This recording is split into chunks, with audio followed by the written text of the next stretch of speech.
Hi everyone, my name is Stefano Lucchetti. I am here with the Sport Bite Fencing podcast. With me today is a fantastic guest. He was a coach of mine for time being, head coach at Truro Fencing Club, and the national sabre coach for the UK, the one and only John Salfield. Welcome, John, and thank you for being here.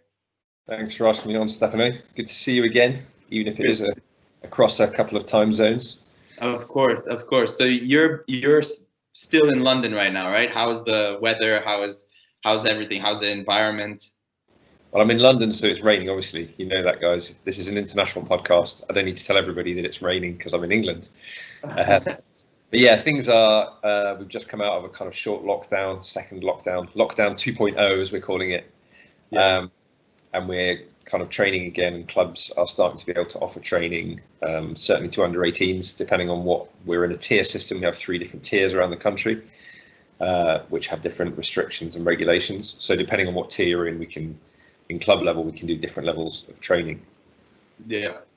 No, here I'm in Bulgaria right now, and I was in the UK until recently. Unfortunately, I decided because of lockdown 2.0, I'll come back to Bulgaria. My family's here. The clubs are open, gyms are open, but now we're shut down, unfortunately, again for 2 weeks.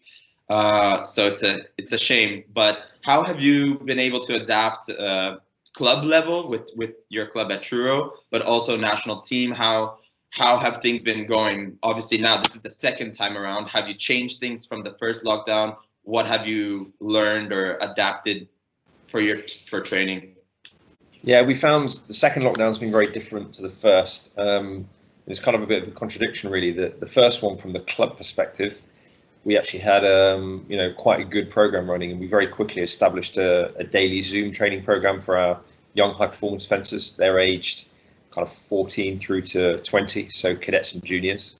And we had fantastic engagement on that from the team. We actually had better percentage statistics during lockdown in the Zoom training than we had in face-to-face training at a normal time.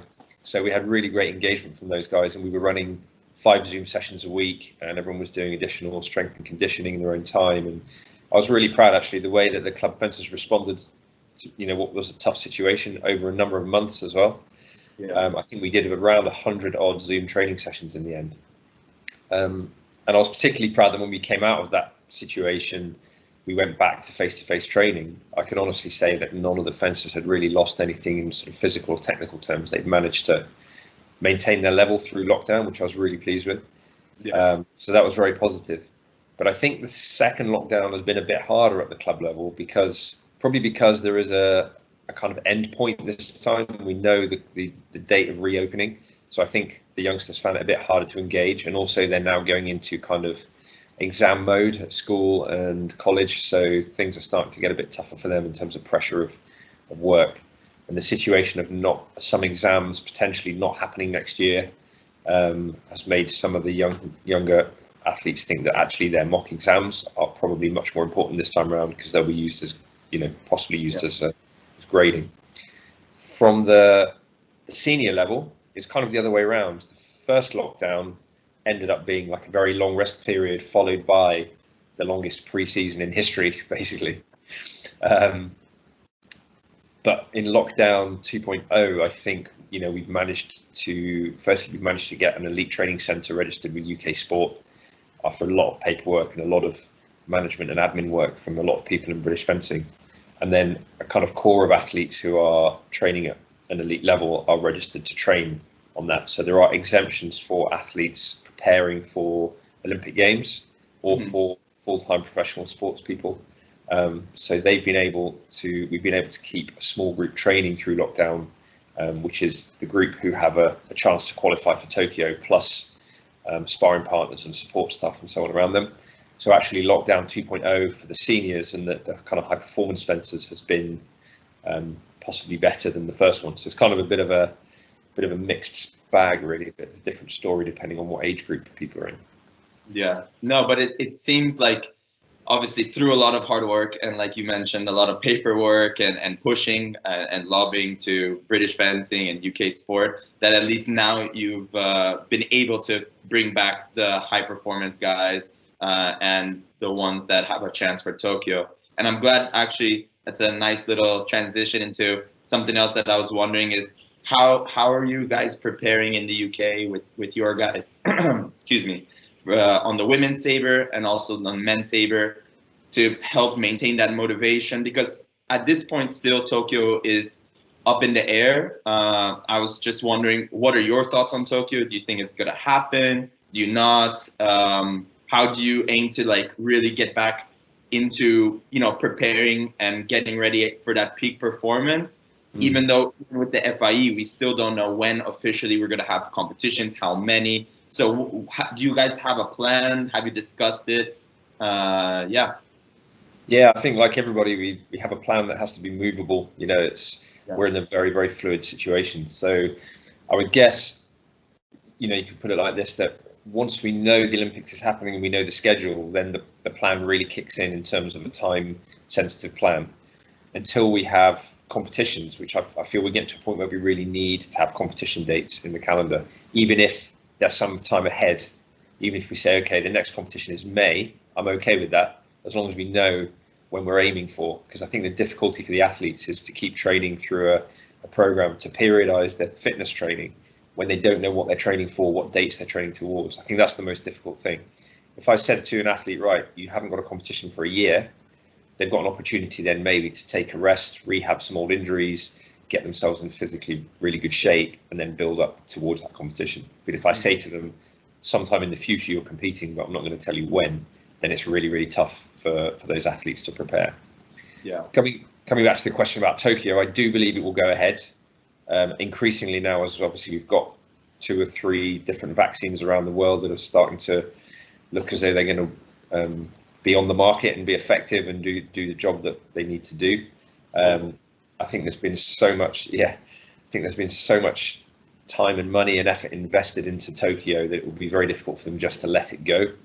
And I think it would be, you know, for many athletes, the Olympic cycle is the way that their career is run. And if you were to cancel that Olympics, that's the end point of a career for many top athletes in many, many sports. I think that would be a really, really big decision to make. Yeah. You know, and the commercial side as well, obviously, you know, sponsorship and TV rights and the billions and billions of pounds that have gone into preparing for the Olympics, it's quite difficult just to throw that out, especially if we get to a situation where, you know, we have a number of effective vaccines by then. You know, it's almost, sort of 10 months away. So we have a number of effective vaccines that, you know, could hopefully protect people. It may be that we have very limited crowds. It may be that we have, you know, the atmosphere might not be quite the same, a bit like we've seen in professional, you know, football and rugby and other sports around the world. But at the same time, I believe from the athlete's perspective, it will go ahead. In terms of preparing them, I don't think it's different to any other Olympics. Once we know it's happening, you know, we kind of count back from the day when you need to perform, and, you know, we put the plan in place to develop the physical, technical, tactical, mental side of the athlete throughout sort of a 3-4 month preparation period. And that will include hopefully international training camps and, you know, physical preparation, technical preparation, the usual stuff. And then nearer the time, once all the ranking events are done, you would look at the analysis of potential opponents and all those kind of things you'd expect normally with an Olympic Games. Yeah. Have you guys already, or because if Tokyo were to happen, did you have a men's saber fencer that you were going to send to Madrid and a women's saber fencer? Are you going to stick with those initial people? Is there going to be now a new set of qualification competitions for, you know, domestic competitions to see who's really fit and injury free and ready and motivated? How are you guys going to go about that? Yeah, it's a good question. And I mean, in the run up to last April, when we thought we were going to be going to Madrid with 1 male and 1 female sabre to try to qualify, you know, the situation was very clear because the criteria are very, very clear and laid down in a selection document. And the criteria include an element of current form. So for any fencer who's not ranked within the world top 50, so in any discipline where we don't have a fencer in the world top 50, we don't look at the entire Olympic qualification season. We look at the current form of the previous few months. Now, obviously, the current form now is completely unknown, so that completely throws that out of the window. If you look at men's sabre at the moment, Will Deary is our number 1 and has got quite a decent cushion in terms of points, and I wouldn't say it's comfortable, but there is still a qualifying event left, and our criteria would state that we complete the qualifying competitions. So we still have one competition remaining for men and women. In women's sabre, Caitlin Maxwell is leading, but the gap is much smaller. So one good result from another fencer in that competition could change things. So at this stage, we don't know who we're sending to Madrid. And this stage, there is still discussion as to, do we need to have some amended criteria for if we don't have a fencer in the world top 50? Yeah. So this question, my view would be to take the Olympic ranking points and just say, right, the most honest, simple, straightforward way to do it is whoever has the highest world ranking at the close of qualification goes to the zonal. Yeah. No, and that seems like the most fair and logical. But I always find it interesting, and that's why I asked, because so many different countries have different criteria, have completely different processes. It's I can't really say for many other sports. I don't know the truth, but fencing is unique in that way that it just really depends on what country you represent. There's some that solely based on politics, so it does. Like, they don't care about world ranking, about domestic results, nothing. As long as you have good politics, or you have a foot in the federation, that you'll be their one representative. Others, I'd say, because of my experience in the U.S., they have very strict domestic results, very strict international results, and then it's basically whoever is top is top. It could be, let's say, men's foil Macialis one day, and then the next day could be some kid from New York, just because he beat Macialis in a few domestics and had an amazing run on World Cup. So, and that's why I love the Olympics. At growing up, it was always super fun to see, especially the final run. Like, oh my God, I can't believe this guy made a semi-final at the Grand Prix. He totally pushed out these two others. But now, on the other hand, I'm part of the Olympic process. So it's super stressful and it's not fun at all. And it's actually a lot of anxiety. So I can't even imagine as a coach wanting your fencers to do the best and stuff. But also, you kind of have to be that neutral guy in between. And, as a national coach, you'd want the best representative for GB to be at the Olympic Games.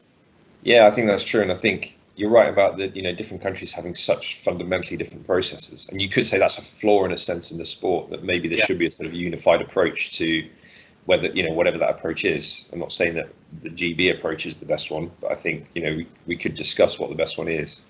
And I think there are elements that you could say, well, do you look at, when you look at performance, do you also look at quality of opposition? So did you make that result because the best guy in the other half of the draw actually had an injury and pulled out, and then you got a nice draw? Or did you make that result by beating someone in the world top 16? Or and you can look at performance in many different ways. You can say, well, this guy made a final, or you could say, well, this guy actually made a 16, but his 16 was better than the other guy's last 4 or last 8, just because of the quality of opposition.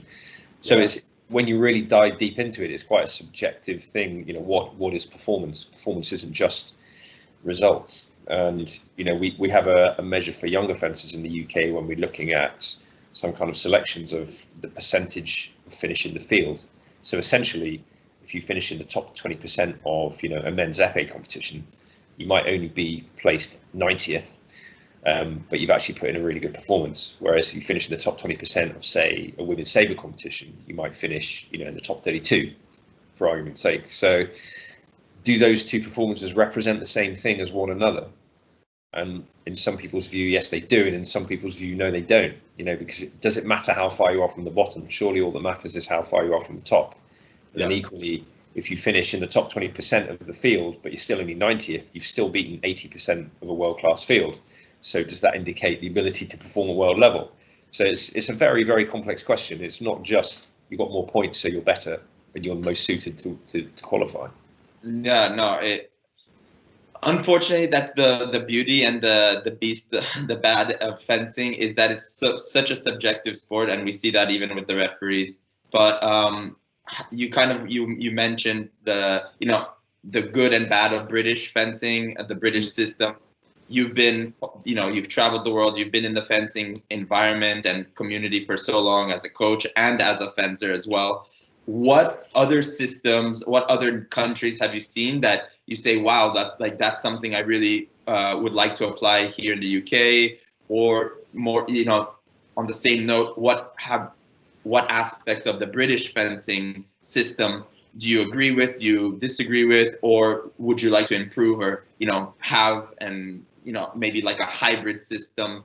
Yeah, I think the honest answer is the grass is always greener on the other side. I don't know if you know that expression, but yeah, basically, everybody thinks everyone else has got it easy. So, I think there's a danger for us in the UK to think, oh well, the French have loads and loads of fencers and a national centre and good funding, so it's easier for them.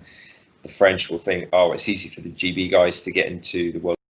They haven't got so many fencers. They might not have so much support, but they can get into that top four more easily. In America, there's a really strong commercial club system that produces loads and loads of good fencers, driven effectively almost by like a free market, if you like. Yeah. But then a lot of American fencers think that European fencers have it easy because they get state funding from say a lot of Eastern European countries. So I think we all have perspectives of our own, of other people as having it better than we do in a sense. So, and obviously I have that perspective. Within GB we think, oh, you guys have got it easy.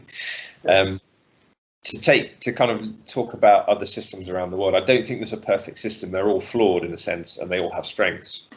You look at a really heavily centralized kind of brutal system like say in Korea, where you bring in a relatively small number of fencers and you train them super hard day in day out professionally until you get a lot of good fencers pop out the other end, but you don't have big participation in the sport at a grassroots level. But it's very high profile, it's very well funded, the athletes are phenomenal fencers. We all know how strong the Koreans are across all the disciplines. Yeah. But it just depends what you want from your sport in a way. Do you want a big community participation? Do you want it to change, the lives of people potentially who may not be high performing athletes but may get other things out of the sport? Or do you just want to produce medals at the top end? And I'm not saying either one is better or either one is worse, but each system will focus more on one end than the other. Yeah. By the way that it's structured. I think within the UK, the positives we have a lot of entrepreneurial coaches, a bit like the US. To make a living as a coach, you have to duck and dive and dodge and weave a bit, and you have to be able to kind of run a business as well as coach people. You have to ultimately, you would hope that market forces in a sense would dictate who become the more successful coaches. So if you produce more good fencers, you become more successful at a high end. But then again, I'm just defining success as performance. So success for some coaches may be a different thing. So I think that's one of our positives. We have lots of small clubs. We have lots of coaches running their own clubs and running their own circuits. We have I think quite a passionate kind of community that love the sport. And I think we actually have a lot more participation in the sport than is officially registered. Probably shouldn't say that, but I do think there are lots of fencers out there in the UK that aren't registered as fencers and aren't British fencing members. Yeah.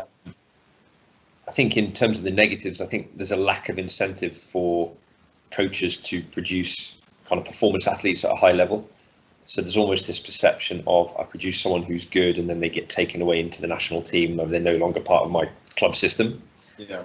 Which I've experienced as a club coach in the past myself, where I feel fencers get taken from your club to go into a national system, then that reduces the quality of sparring in the club, and the next generation then don't have the same challenge. Mm-hmm. So I think there should be more incentive for coaches to produce top performers. And I don't necessarily think that should just be money, but I think there should be some kind of incentive for them. I think obviously the big downside for us at the moment is we have a very low level of funding for the high performance guys. That has been an improving picture over the last 2 years, and I think that will continue to improve as things go forward through the next Olympic cycle. And we have some quite exciting young fencers, and it's easy to forget. So fencers like Will Deary is still a very young guy, producing really good results. Who's now a #1 in Sabre. Caitlin Maxwell, I think, is a really big prospect. She was one of the top juniors in her last junior year last year, and is started before lockdown to get some good results as a senior. So I think also we have a little bit more depth maybe in Sabre now than we've had in the past. So we've got good juniors coming into seniors now who can't make it into the team, whereas before a good junior coming into seniors would walk into the team, and that's not the case anymore. Yeah. So I think that's positive as well. We're starting to see, a bit of a battle for places in the team.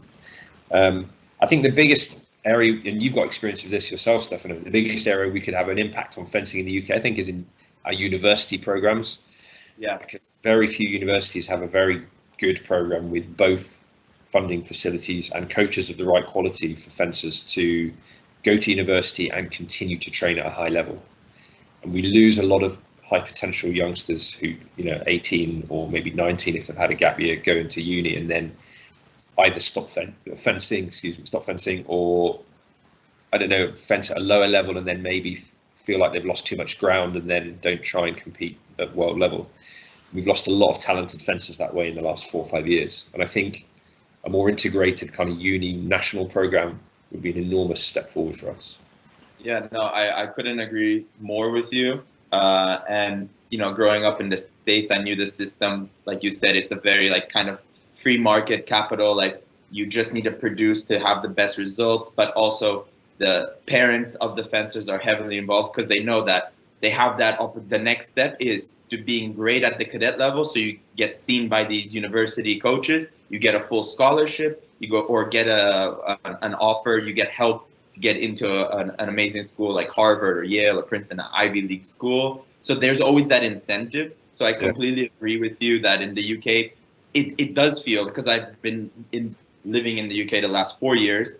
That incentive, that motivation to, why should we keep going, And the very few people that are at the top is because I feel it's because they're very self-motivated. They want to get medals at World Cups and World Championships. They want to become Olympians and everything. And you didn't mention it, but for those who don't know, all the names of the top guys you said so far have been from Truro Fencing Club. So John is, one of the best, if not the best, sabre coach that I know in the UK. And everybody knows that as a fact. So I think you've done a lot for British fencing throughout the years. But apart from that, I just wanted to put that out there. But I thought it's super interesting. And you're one of the handful of coaches that I can name or even think of that have been to a few Olympic Games as a coach for different nations. So you had James Honeybone, who was an Olympian in the home Olympics in 2012 in London. You were his coach there. And then you were Marta Baez's coach at the Rio Olympics in 2016. And she's a women's sabre fencer for Brazil. So can you tell us a little bit, how were those 2 Olympic experiences? I was in London as a spectator, and then obviously before Rio for the World Championships. So I was at those venues. I know how amazing they were. But as a coach, being a coach for 2 different nationalities, but both at the host nations Olympics, how was that? How was the atmosphere? How was your experience? How have they, compared to each other? Yeah, it's a really good question, actually. And I think also my experience as a coach in that intervening 4 years, changed my kind of approach quite a lot as well. So I think you have to take that into consideration. In 2012, I'd only just stopped competing myself. So I stopped competing in 2011. That was my last World Cup was New York in 2011. And I was coaching, obviously, at that time, and I'd been a full-time coach for quite some time. But at the same time, I was still part of the GB squad. So it was a bit of a strange position to be in. And I wasn't the national coach, but I was coaching a number of, probably most of the, or a lot of the good fencers in the GB squad, whilst also competing myself. And then as soon as I stopped competing, I kind of coached the GB team for the next couple of years. And going into London, obviously, home Olympics, I think a lot of people would say it was the best organised, in terms of the kind of logistics and the venues and all those kind of things. One of the best organised Olympics ever. And the atmosphere in the venue is just unbelievable. And you remember that, Stefano, in the Excel Centre. Anytime any GB fencer of any, discipline or just walked into the room, everybody went absolutely nuts. Absolutely nuts. And from my perspective as a young coach at that time, I coached at Catania in 2011, the World Championships, and then basically the next really big event was the Olympic Games. and the adrenaline and the kind of, your heart rate just goes up through the roof, and you walk into the arena and the noise is just unbelievable. And it's like being at a football match. Literally, it's like being in or possibly even more pressure cooker than that, because it's a smaller venue and it's indoors and all that stuff. So the atmosphere was just incredible, just unbelievable. In terms of the background stuff, the Olympic Village was amazing. The organisation, the support of the staff and the athletes was unbelievable.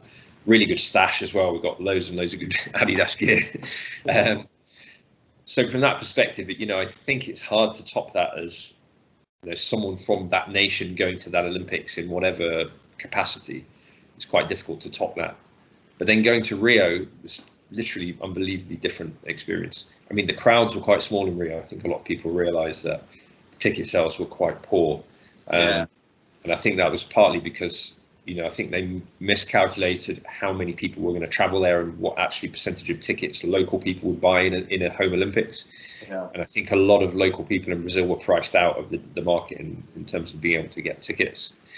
So the crowds in the fencing venue, the days that I was there were relatively small. At the same time, Rio is such a cool city. It's not really a cooler city in the world. It's such a cool place to go. And the background to it and the atmosphere and the kind of the culture is, very much my kind of lifestyle and culture. I kind of very much have an affinity with that sort of Latin attitude to life, and the music, as you know, Stefano, and the food and the climate and all that stuff. So I absolutely loved the experience. But I would say the atmosphere in the sporting venues was less electrifying, and certainly the logistical side, the transport was a little bit chaotic and stuff like that. So it was a very, very different experience, but still a wonderful experience. Yeah. No, it's interesting. It's interesting, and to hear as a coach perspective, because I was in London as a spectator, as a tourist, and the city itself, I think that it's really ultimately what inspired me to come to UK, to move a few years later for university. I fell in love with London. I know that every time the Olympics, a city hosts the Olympics, it is kind of a fake, it's a bubble, it's a dreamland in any place.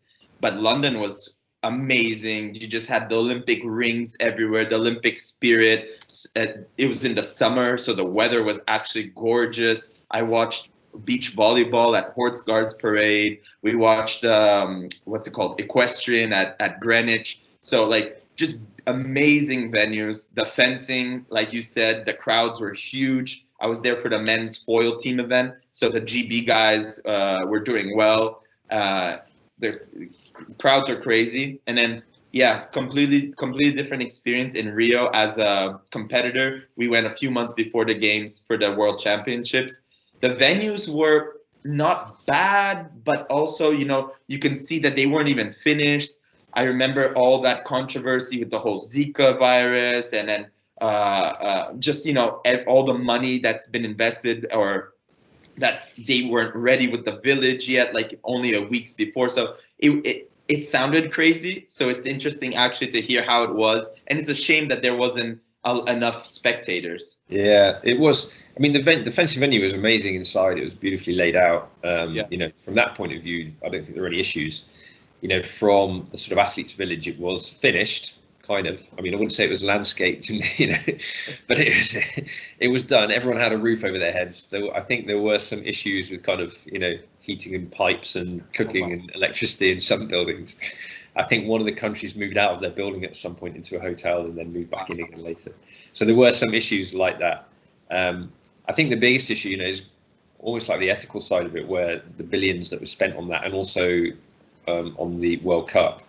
I think in a very, two huge, the two biggest global events so close together. I think a lot of people in Brazil questioned whether it was the right thing at the right time for the country. And that is always now, I think, you have to look now, I think, at the ethical questions around that. And I think one of the positive things about London, firstly, is that all the accommodation for the athletes was all then repurposed into affordable homes. So all those blocks in the athletes' village are now, housing people who've been able to buy or rent affordable homes. All the venues are either still in use or were really cleverly designed that they could actually be taken down and shipped somewhere else. So some of the swimming pool has been sold to Australia. I think it's in Sydney or somewhere in Australia. So that was dismantled and shipped around the world and is being reused. So the sustainability side of London, I think, was really, really good, and it also improved the transport links within the city and a few things like that were very positive. Yeah. So that whole area of East London, where the Olympic Village and the Olympic Stadium is, that whole area is kind of regenerated and a lot of positive things happened. I don't know if that's the same story in Brazil. I think the accommodation was repurposed in the same way, but I'm not so sure that the venues and the kind of sustainability side had quite such an impact on the community in Rio as it did in London.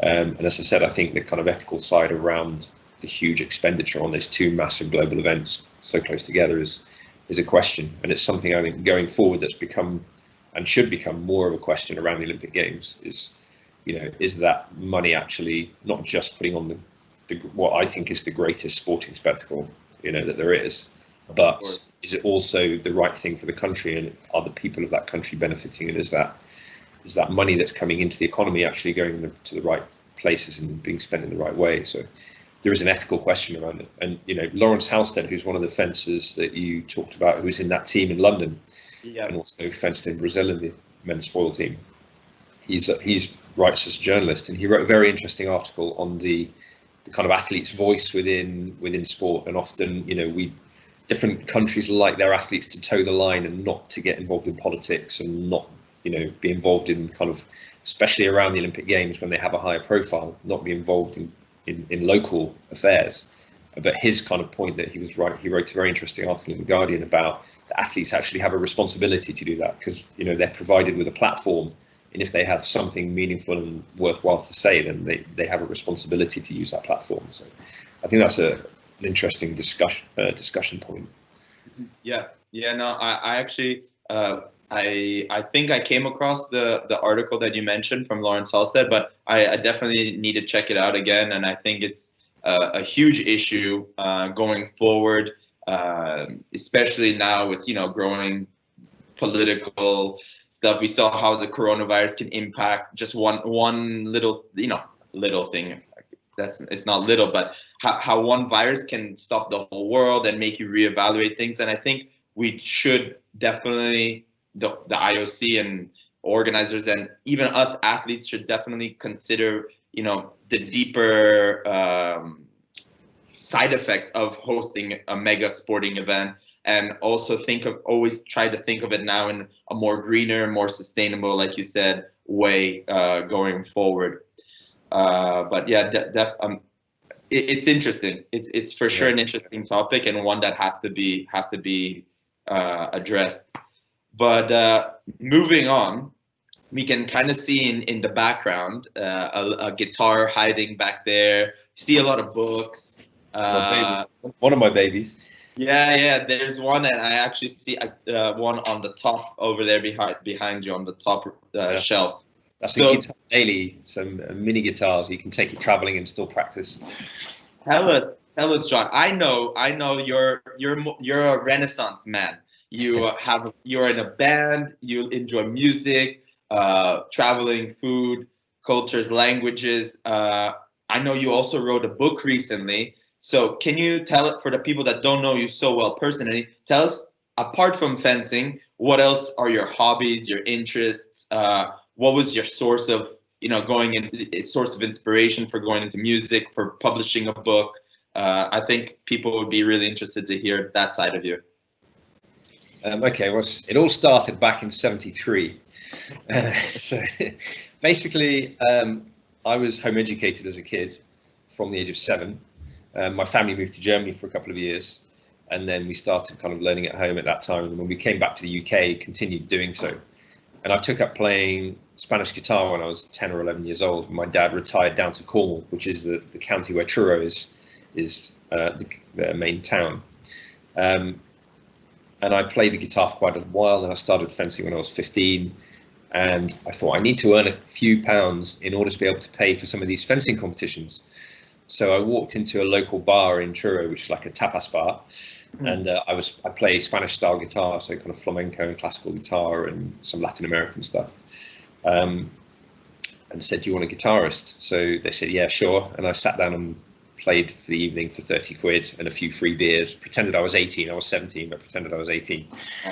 And from that point on, I thought this is a great way to earn a living. And then I dropped out of education. I didn't do my A-levels. I stopped education when I was 16, 17, and then started doing kind of bar gigs and hotel gigs and became a full-time musician. Then eventually that kind of grew and grew and grew. I worked in a couple of duos and trios, done a lot of work with my brother, my older brother, who's also a full-time musician, still is. Ended up touring in Poland and Germany and around Europe and all over the UK, and doing some CDs and broadcasting on BBC and BBC World and playing in festivals and that kind of stuff. So yeah, I was a full-time musician for 17, 18 years. That's how I made my living. And alongside that, I stopped fencing for 3 or 4 years in my early 20s because I was so busy with the music work, and I had a mortgage to pay and that kind of thing. Yeah. And then I started again in my mid-20s, and all the time I was training, I was also playing music full time. And I didn't actually do my first World Cup until I was 30. So I got in the British team when I was 30, which was in the year 2000. I'm giving away my age. No, that's wrong. That was 2003. So giving away my age, but I don't know my age apparently. So 2003, I did my first World Cup. And then I did 8 years on the circuit as a fencer. Again, still playing the guitar and starting to do more coaching in the fencing club where I had been a fencer all my life.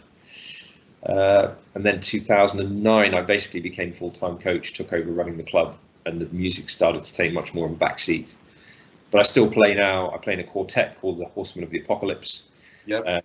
With my brother, who plays the lutar, which is a lute guitar hybrid instrument, sort of a guitar-like instrument but with a lot more strings. Yeah. A percussionist called Simon Stanton, who's a brilliant Latin and kind of ethnic percussionist, and a brilliant young bass player called Rowan Nightingale, who is about 30 years younger than any of the rest of us in the group. Absolutely brilliant musician. And we play a kind of Latin fusion music, kind of Latin jazz rock, acoustic rock, bit of funk kind of influence, all our own compositions, all our own music. So yeah, that's my kind of music story. In terms of hobbies, I don't believe in hobbies, because hobbies indicates that you don't do it very well. I only believe in doing stuff and then doing it really well. So I've always really enjoyed good wine. I've recently got really into wine and kind of tried to teach myself a lot about it and learn all about it. And now I've got a collection of about 150 bottles. I'm trying to build that up, but good selection of good quality wine. So I guess if I had a hobby, that would be what you would call my hobby. Okay. Yeah, would be appreciating good wine. By which I mean drinking it, obviously. Hey, I mean I agree. That's the best kind of hobby, if you can actually enjoy it in another way as well, not just collecting something. You can actually have a little taste and drink it. That's an added benefit. I think, I like to think I'm ahead of my time in the last 15 years. Kind of hobbies, if you like, have become experiences rather than things that people collect. So when I was a kid, if someone said, "What hobby have you got?" you'd be like, "Oh, I collect stamps," or dinky toy, lorries, or I don't know, whatever it might be. But now hobbies are more experiences of things, and that's I like to experience things rather than collect material goods, if you know what I mean. I like books. I've got quite a few books and some oldish books. Yeah. I don't like to have lots and lots of possessions. I like to experience stuff in the world. Yeah, that's also interesting. How is you did write a book? Correct me if I'm wrong. Or you co-authored a book? Right. How did that come about? So yeah, last year we had a book published. It's a co-author called Daniela Norris. She's actually an author by profession, so she knew what she was doing, and I was just kind of shooting in the dark, basically. And she's actually a mum of a sabre fencer in Truro, and their story is quite interesting because she is originally Israeli. Her husband is British. She also, I think, has Swiss nationality, and their son was brought up in France, so he's a very multicultural kind of kid, and he learnt fencing in France. And they came to our Truro summer training camp, I think, when he's called Roman, was maybe 13 or something like that sort of age, maybe a bit younger. And they loved it, and I kind of spoke to them quite a bit about the club and the program we had. And they then, the following year, they sent Roman for a year to Truro School, And our fencing centre is in the grounds of Truro School. We lease it from the school. We have a very close relationship with them, and many of our fencers are school pupils. So we have a program where many of the good fencers at the school are in our high performance program. So Roman joined our program, still loved it after a year, was making lots of really good progress. And then in the end, the whole family moved to Cornwall from France and are still there now today, a few years later. And that's how I know Daniela, and she is an author in her own right. And she came up with this idea of writing a book for basically aimed at fencers and their parents as the young fencers come into the sport. And it was to try and provide the kind of information to parents and very young fencers, or certainly inexperienced fencers, which is very difficult to find in the general market. So you can find information about, fencing equipment, or you can find technical manuals on how to come on guard and hold a saber, and you can find, sports psychology books and that kind of stuff. But this was much more about, how does fencing work?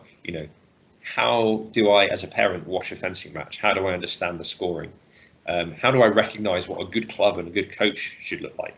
If I go to a session, how do I know this? And I'm not asking parents to critique coaches, but to just understand that, how should a good club feel? What should the community be like in that club? What is the progression of kids through sport? So how does a young athlete develop over time? If my kid's winning all these competitions at 12, should I assume they're going to be an Olympian? Or how do I know the kid's on track? How do I talk to a coach?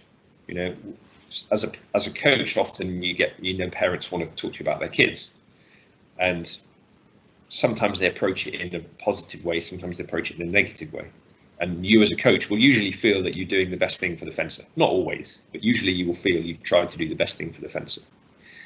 And sometimes if a parent comes to you and says, look, I don't think you're doing X, Y, and Z properly, you're going to take that person, you're going to be offended by that and take it as a criticism of your coaching. So, we're trying to kind of explain to parents that if I came to you as an accountant and said, look, I think you've messed this up, you shouldn't be doing your accounts like that, you might be annoyed by that, because I'm a fencing coach, what do I know? So why should you as a parent, who's got a different profession, question that in that way? But there is a way to start a conversation about the kid and their progression and what might help them. So it's just really a book aimed at, as I said, at parents and very young fencers, to try and help them to understand, firstly, that fencing is a really long path, right? You start fencing at 12. If you are potentially a rower, by the time you're 19, you're probably at world level if you're going to be at world level. And if you're not, that's it, it's probably game over. But in fencing, it's 15-year path to, probably 12, certainly 12-year path to get to a really world-class performance. And of course, there are outliers. You get your Lee Kiefers and people like that who do incredible things at senior level at a young age, but they are outliers. The vast majority of successful fencers go through that long development process. And it's trying to get parents to understand, that at different points along that path, there'll be peaks and there'll be troughs. And your kid might be 12 and winning all these under 13 events. Doesn't necessarily mean they're on track.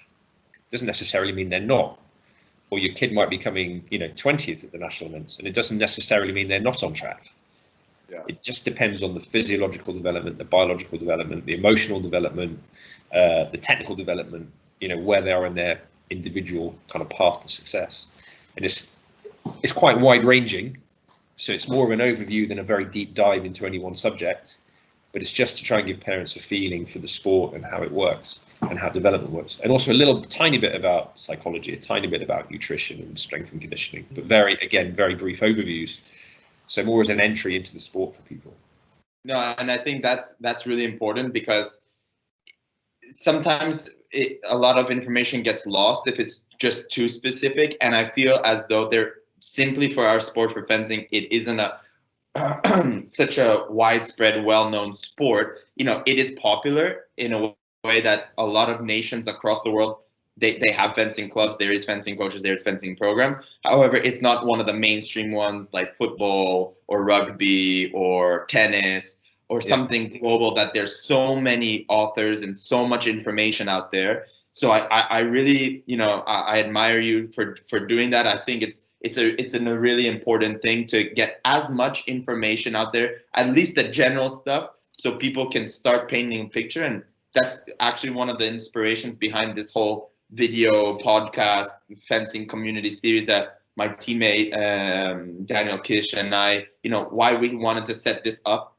is just to have different people, directors, coaches, fencers, athletes, all different kinds of backgrounds from all over the world, just come and share our information and our knowledge, because I think that's an amazing way to learn, is from one another. And we have all these amazing chats, at World Cups and competitions, and even at training sessions or on the commutes to practice, wherever it may be. I just think that we need platforms, and I think like this is one way, but also another way is by publishing books, by having blogs online and things like that. No, I agree. And I think the other thing I think is, within the sport, it's very easy for us to make assumptions that people coming into the sport understand stuff already. So as someone who's been involved in fencing for over 30 years, there are things in there that I just thought, well, it's kind of obvious. You don't really ever need to say that. But it isn't obvious if you have absolutely no knowledge of the sport. Yeah. And it's very easy for us to make that assumption. So I think some of it to an experienced fencer might be stating the obvious. But if you're a parent of a 10-year-old doing their first fencing session, it really isn't stating the obvious. So I think it's worth kind of taking a step back and putting our preconceptions on one side and saying, how does someone from outside the sport see this? What is quite a weird, stylized form of combat sports? Yeah. With quite a strange and very long technical and tactical and mental development process, and also a very unique, I think, a unique coach-fencer relationship as well. I don't think there are many sports. I mean, I'm sure there are, but a couple. But I don't think there are many sports where the coach-pupil relationship is so kind of close, in the sense that it's not just that the coach has a very long relationship with the fencer, over a number of years, where you see them develop as individuals into adults, and you have an influence on that development, but also the day-to-day training. You are so technically involved. So if I'm a boxing coach, normally a sparring partner will, comes on and does the sparring, and I'll do some technical work with the boxer. But the kind of intensity of interaction in a fencing lesson, I think, is greater than it would be, say, in that situation as a boxing coach, or the intensity of interaction, if I were a tennis coach. Intensity of interaction in fencing is much greater. And I think that's quite an interesting thing, where you look at, the very top fencers in the world, in our sabre discipline. Someone like Silagi has that intense daily one-to-one kind of coach-fencer relationship, even now as a, double Olympic champion. Whereas you would look at someone like, say, Roger Federer, the sort of equivalent in tennis, and he wouldn't have that same direct, intense interaction with a coach who's doing continuous technical correction all the time, and tactical development and so on, day to day. So I think it's quite interesting from that point of view, and for someone coming into the sport to understand that, I think, is quite important as well. Yeah, no, I actually completely agree, but I also never really. It's interesting that you kind of compared it to that intimate relationship, because I haven't really thought of it that way. But it's completely true. And so, what do you feel though about? Well, I don't even know if I should ask what do you feel, but or you can just say, well, what's your opinion on people? Because in fencing, you usually see one fencer grow up with the one coach, and have most of their career with one or two coaches. Whereas in tennis, I say tennis because I enjoy watching tennis, and I've been watching it for a long time. So I've seen how Federer, Djokovic, these top guys go through quite a few coaches. Maybe even every season they have new coaches and sparring partners and things like that. But in fencing, we tend to stick with one coach. So how do you think that's a benefit, a plus, a minus? Because it's not really, apart from the US system, where there's so many clubs around, in every state. So sometimes, parents or fencers just like, okay, I don't want to fence with this coach anymore. Let me go to this club, or, they switch around a few times through their career. You think it's a benefit? It's a plus to work one-on-one with somebody for a long time to develop the relationship? I'm going to come back to what I said earlier, which the grass is always greener, isn't it? So you think, I'm going to change coaches, I'll be world champion next week, everything will be fine. It's a tough question to answer, and I think there are pluses and minuses for both sides of that. And I think, just like a fencer, a coach has limitations. So, we all have, I have lots of strengths as a coach, I also have weaknesses as a coach, and every coach will have different strengths and weaknesses, just as every fencer will.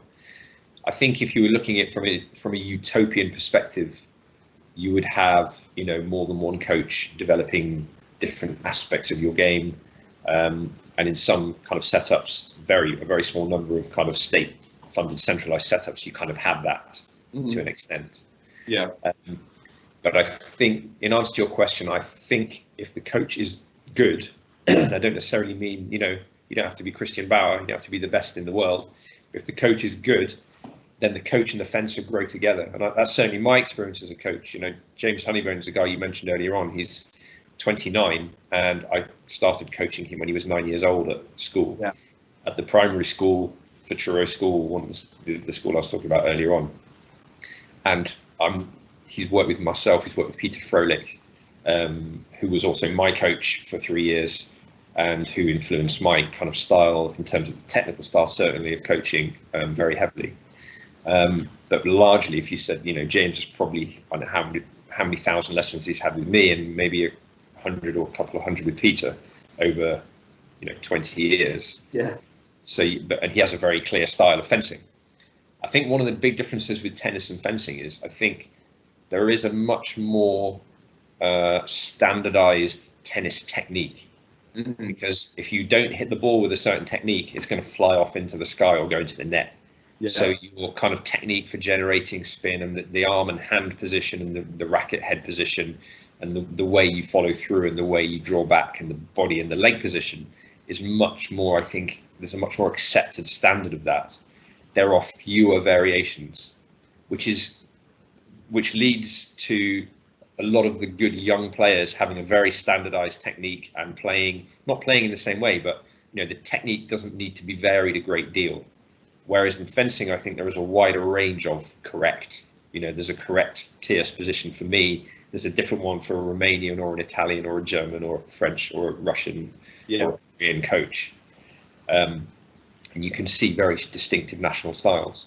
So as a tennis player, if I'm, you know, a top tennis player in the world, and I've had an American coach this week, and then I decide to part company and I get a Swiss coach, and then 2 years later I get a Russian coach, probably the technical impact is very limited. So I'm trying to get more tactical ideas, maybe think about how I can train differently, or restructure my season, or look at the psychological side, or whatever it might be. Whereas in fencing, we're fundamentally, as a coach, we're fundamentally technically interacting.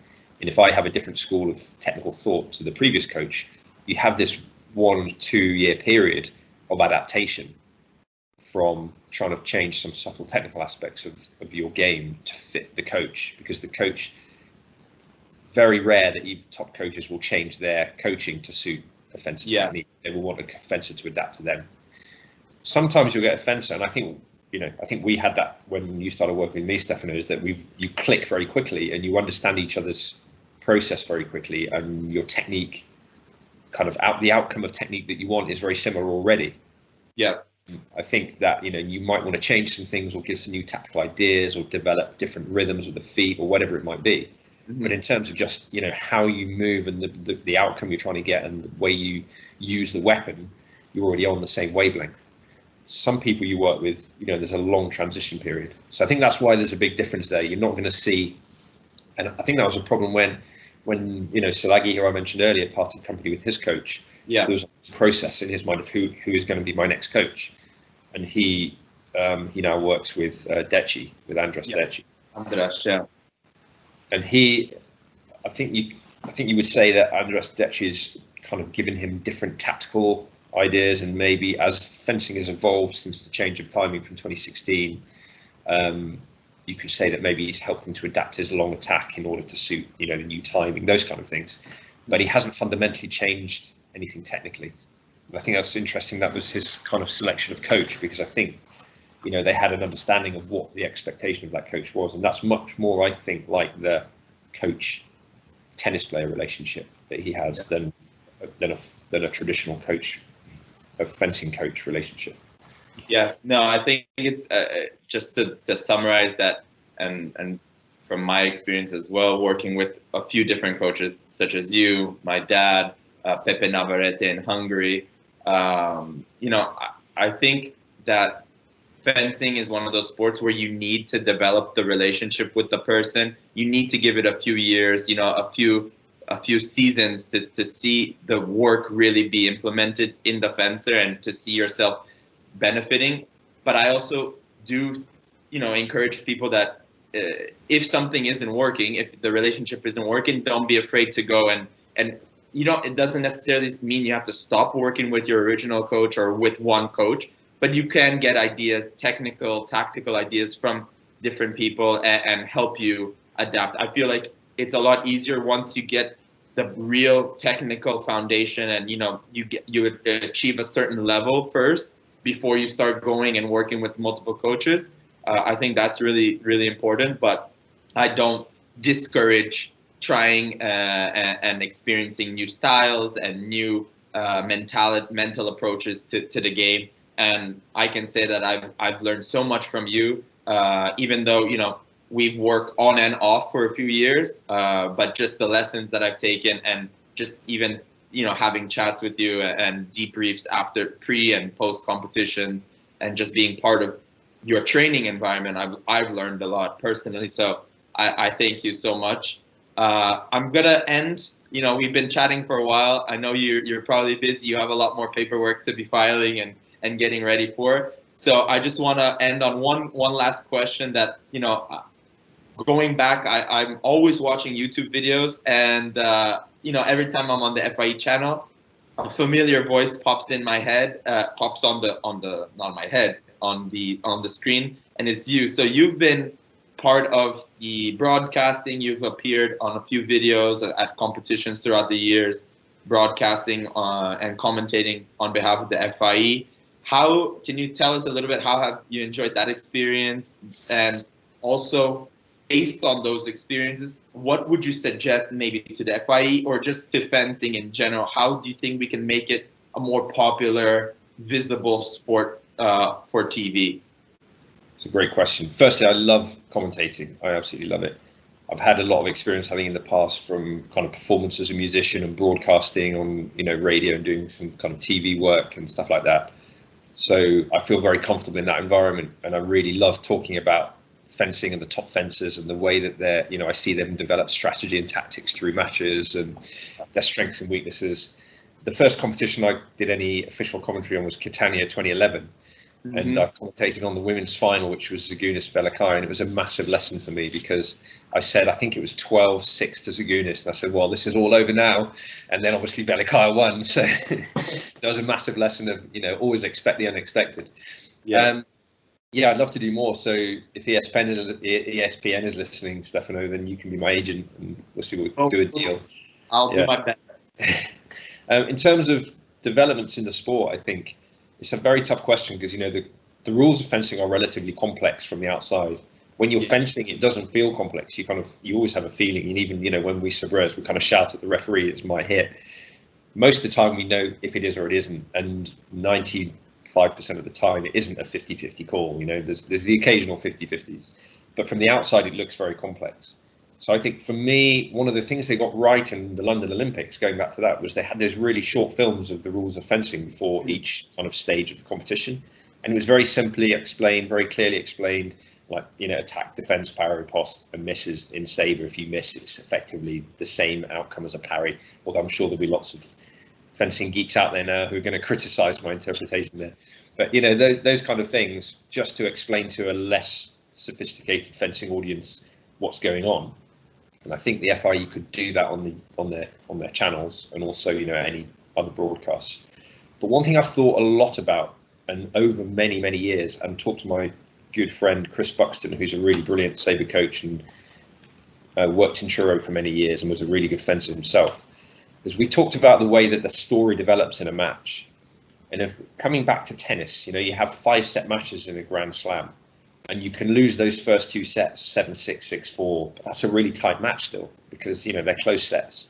You win the 3rd set, suddenly the other player's under pressure. You win the 4th set and you come back to this kind of 5th set decider. And it's a much more slow burn development of a storyline through the match. Yeah. So in fencing, we have a fight to 15. If I'm winning 12-3, basically the game is over pretty much, except for once in a million fights. So you get to that stage and the last bit of the match is a bit drab, and then you move on and it's game over and next fight kind of thing. And you don't get the chance to develop the storyline in the same way. So we talked a lot about the idea of having 5 sets, first to 10. So each fight goes a little bit quicker. You go up to 10 hits, but that's just one set. You win 10-9, next match you win 10-9, but that's really tight, right? 10-9, 10-9. The other guy's clearly good enough to beat you, so maybe they win the next one or two. And you develop this storyline over a slightly longer period. So I think that's one thing that I've thought about a lot, would be really helpful to develop. And also I think it would encourage more risk-taking, more spectacular actions, because I might be 9-6 down in the first set, and I might try a couple of fighting parries or flicks or something to bring myself back in the fight. But if I lose that, it doesn't actually matter quite so much as if I'd done that over a single match. So it gives me more scope to try more risky actions. Yeah. And I think the other thing, which is less radical, is simply just the presentation, which is, there have been some competitions, World Championships in Budapest, incredible, beautiful presentation. The setting, the technology that they used, the music, the crowds, that whole setting just created, every single final was like a pressure cooker atmosphere. It was absolutely brilliant. And the adrenaline, just watching as someone who loves fencing, just watching them, let alone being involved as an athlete or coach, you could feel the adrenaline and the kind of heart racing a little bit. So just paying more attention to who do we give those Grand Prix finals to, which federations are going to be able to have the resources to present them in the right way. And if they haven't got the resources, how do we support them to do that? I think is a really important part of it. So I think, to me, those are the main things: the presentation and the format of the late stages of competitions. Could maybe think about changing that to be a bit more interesting. I think that's super cool. Like, that's such a cool idea. And I regarding presentation, yes, I've had that always as a thought, because traveling all across the world in a normal World Cup season, we have some amazing venues and amazing competitions and setups and organization. And then on the other side, we have some competitions which are atrocious. And it's just like, literally, I'm mind blown. It's like, how can we be considered professional or like semi-professional? And we're competing in venues like this where there's sand on the pistes, or the pistes don't work, or there's you have to cold timing on the boxes, or my God, fall for the final. We've all been there, haven't we? Bullet holes in the buildings. Like there's to be fair, that makes it more exciting. Sure, yes, it really does make life exciting, but at the same point, I'm there for a competition. I'm there with a purpose, to compete, but not to be, excited. Sure, it's really cool, and it makes for awesome stories and chats like these. Absolutely, those are unforgettable.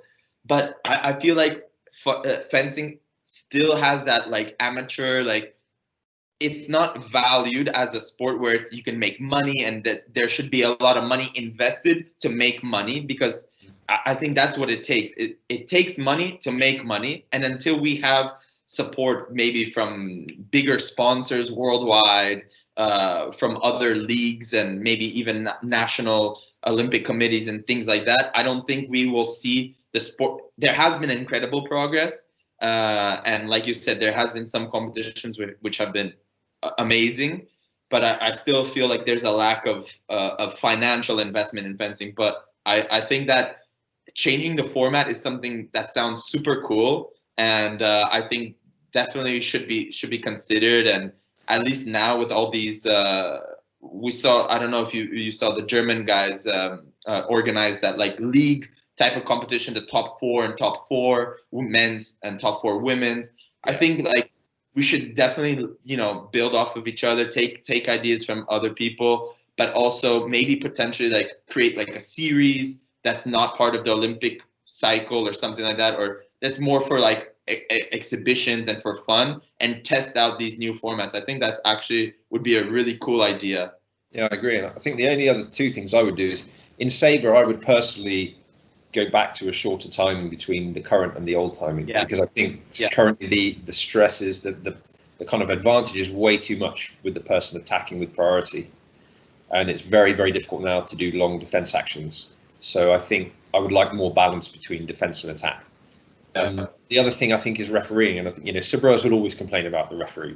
That is one of my hobbies. I don't have many hobbies, but that is one of my hobbies. That's true. That's true. Having said that, I think, and I'm not blaming the referees, because refereeing is not a serious professional occupation for most of those guys. There are very few referees at the very top who still not full time, but for them it is a very serious part of their life. The other guys, they're kind of helping out. They turn up at the weekend and they come and referee, and they're helping us out by being there, and we wouldn't have a competition without them. But they don't have the resources put into them to train them to the very highest level. And if we had 50, 30 world-class referees, I think it would make a huge difference to the consistency within the sport, and then we would see more flow and continuity in matches as well. Yeah, I absolutely agree. Yeah. Well, thank you, John. We'll leave it at that. I've really enjoyed this conversation. I hope everybody that's going to be tuning in and seeing this video and listening to our show has enjoyed it as well. Once again, thank you so much for being here on this Friday morning. And thank you again to everyone for tuning in. And I really hope to be training with you soon and to see you soon, at least that. Thanks, Stefano. It's been great, good chat. Just like, on the long flights around the world in the old days when we're competing. Exactly. And hope to see you on the piste again very soon. Exactly. Yes. Hopefully, fingers crossed, and happy holidays if I don't speak to you before that. Same to you and to your family. Take care, mate. Thank you. Thanks.